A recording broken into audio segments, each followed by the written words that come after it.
Okay, today's daf is Shekalim, daf Chaf, Shekalim 20. It starts at the bottom of Yud Tamid Beis. Chad Barnash Azil Ba'im Mishizga Skufte Begonahara Inshite Va'azile Chazar Ba'im Spina Amarle Rav Atzulach Dana Amrahi Shataf Nar Aisi Churein Nevela Tachtoi.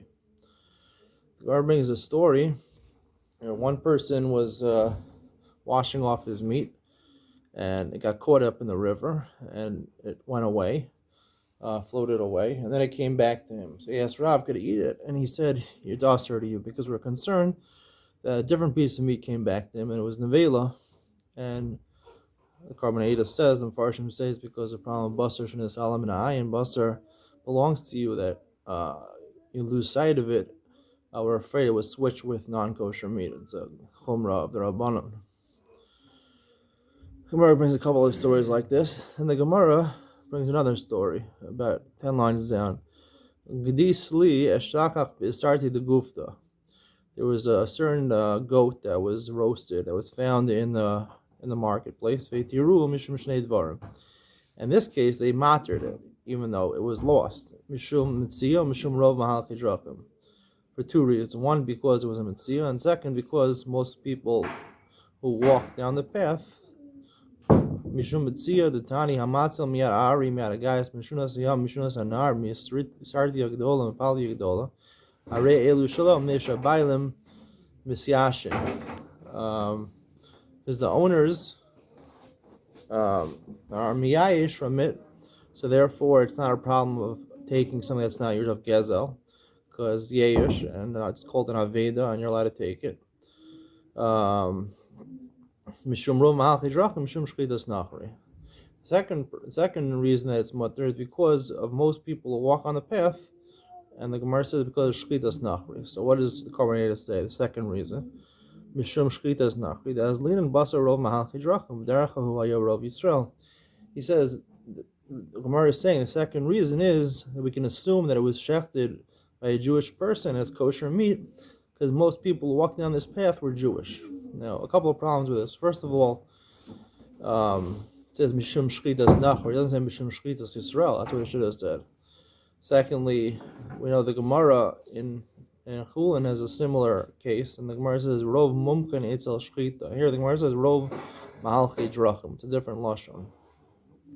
Third question we can ask is, if we have a rov over here, we're relying on rov for, seemingly this case is also a case of Basar and Shekalim Ayin. It was lost, completely lost. It was just found in a marketplace. You have no idea whose it was. So we apply rov. So why don't we apply rov to the first case, the original case, where he was washing his piece of meat and it got lost and it seemingly floated back to him? Also, it should go Basar rov. At least 99% chance that it was the same piece of meat. It's a stronger rov over there. I want to suggest over here, when the Gemara says Mishum Shnei Dvarim, the Gemara is not saying there's two problems. There's one problem of Gezel that we're not sure who it belongs to, and that's taken care of by the fact that the Bailam are Miyayish, they gave up hope on it. And the second problem is whether it was kosher meat or not, and that would be solved because Rov Mahal Chidrachim, because most of the people walking there were Jewish, and it was a kosher shchita. I like to say it's really one reason together to differentiate the second case between the original case we brought. That the original case, we're talking about a person who owned the meat, and he was washing the meat, and he owned it, and he never was miyayish from it. It doesn't say anywhere that he was miyayish from it. He gave up hope. It momentarily went away, and then it came right back. It wasn't enough time for him to give up hope. So Chazal only made the gzeira of Basar Shekalim and Ayin only when it belongs to you. When it belongs to your meat, so then Chazal made the chumrah of Basar Shekalim and Ayin. When it comes to meat that belongs to nobody, it's hefker.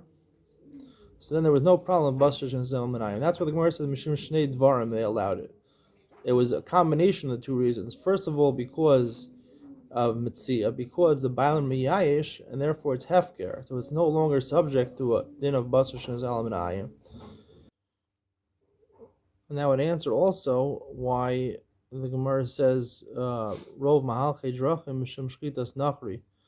Um, the Gemara is saying something unique over here, since we're talking about a case where it's hefker. A goy generally would shecht or would kill an animal, but he'd only do that to his own animal. A Jew is more likely. The Gemara says in different places that Rov Ganavim Yisrael, that a Jew is more likely to take things which are hefker, or to take things which might be a suffix whether it belongs to someone or not.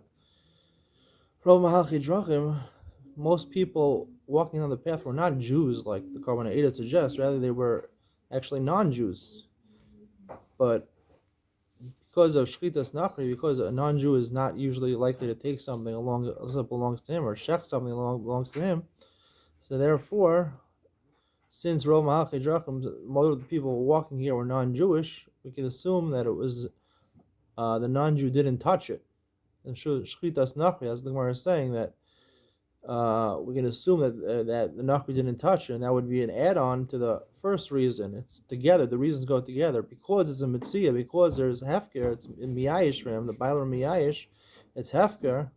So therefore, even though most people walking on the path were non-Jew, because of Shchitas Nachri, because a non-Jew is not likely to shech something along unless it belongs to him, and he knows it belongs to him, so therefore we can assume that a Jew shechted the animal, and therefore it was mutter, and there would be no problem Basar Shekalim and Ayin, because that only applies to meat owned by a Jew and not meat that there was yesh about.